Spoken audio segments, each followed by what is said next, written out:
প্রবাসী স্বামী বলে আমরা বাসা বাড়িতে কী কাজ করি, তারা এটাই বোঝে না যে সংসারের দায়িত্ব এবং ছেলেমেয়ের দায়িত্ব তার মায়ে পালন করে। আসসালামু আলাইকুম এভরিওয়ান, সবাই কেমন আছেন? আলহামদুলিল্লাহ সবাই ভালো আছেন।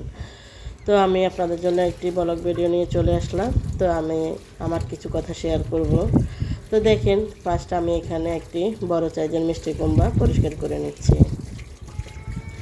এই মিষ্টি কুমড়াটা দেখতে অনেক বড়, আর মিষ্টি কুমড়ার গুণাগুণ কী বলবো, এটা এত পরিমাণ পুষ্টিকর একটি খাবার, এত মজা বন্ধুরা কি আর বলবো। তো অবশেষে আমি মিষ্টি কুমড়াটা পরিষ্কার করে কেটে নিয়েছি চামড়া সহ, যেহেতু এটা একদম কচি। তো দেখেন, আমি সব মশলাগুলো রেডি করে এখন রান্না করতে চলে আসলাম।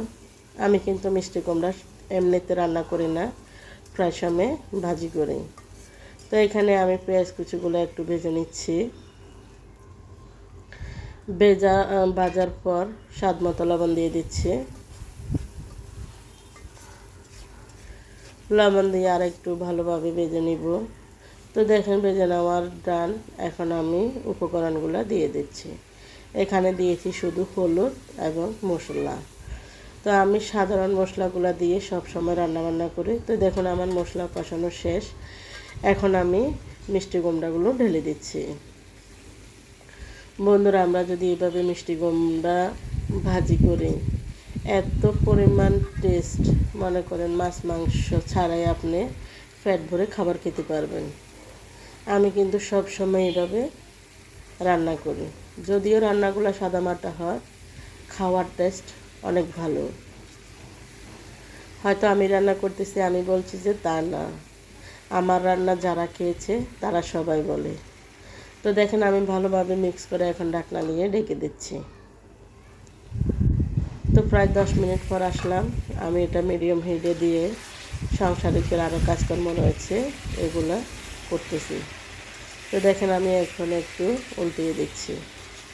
আর আপনাদেরকে যে বলছিলাম স্বামীরা বলে আমরা কী কাজ করি, দেখেন, একজন মা সংসারিকের ভিতরে তার ছেলে মেয়ে সামলানো, তাদের পড়ালেখাগুলো দেখাশোনা করা, তাদের খাবার, সংসারিকের আমাদের কোন কাজটি নেই।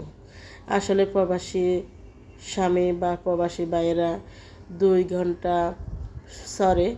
8-9 ঘন্টা 10 ঘন্টা ডিউটি করে, কিন্তু আমাদের মায়েদের কোনো 8 আর 10 ঘন্টা বাধ্যতামূলক নেই, সারাদিন আমরা কাজ করতে হয়।